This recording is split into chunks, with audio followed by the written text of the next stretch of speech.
হাই বন্ধুসকল, আজি আমাৰ ইয়াত ৰাতিপুৱা শুই উঠি ইমানেই ধুনীয়া দৃশ্য চেৰাপুঞ্জী আমাৰ ৰিজৰ্টখনৰ পৰা এই ফলছৰ ভিউজটো দেখি থাকে বহুতেই ভাল লাগিছে। আৰু আমাৰ ৰুমটোৰ পৰা এই ভিউটো ফলছখিনি দেখি থাকে, নখালিকা ফলছটো দেখি থাকে।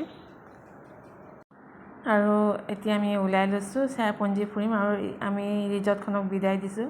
বিদায় দিওঁতে বহুতেই বেয়া লাগিছে কাৰণ ইমান ধুনীয়া। তাৰপিছত আমি আৰু এটা ফলছলৈ গ'লোঁ, তাত বহুতেই গৰমটো বহুত আছিলে, আকৌ বৰষুণ দিলে ঠাণ্ডা হৈছে। কিছুমান জেগাত গৰম, কিছুমান জেগাত ঠাণ্ডা। এই পোৱালিটোৱে মোক হাই কৈছে। তাৰপিছত ইয়াত মই ফটো মাৰিছোঁ, কিন্তু বহুত গৰম হৈছিলে এইডোখৰত।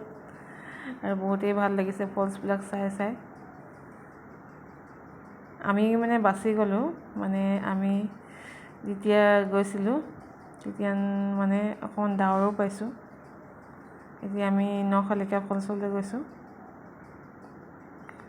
আৰু এয়া নখালিকা ফলছ আমি দেখিলোঁ, কিন্তু এতিয়া পটককৈ ডাৱৰে আৱৰি ধৰিলে আৰু তাত ইমান ধুনীয়া বতাহ মাৰি আছে।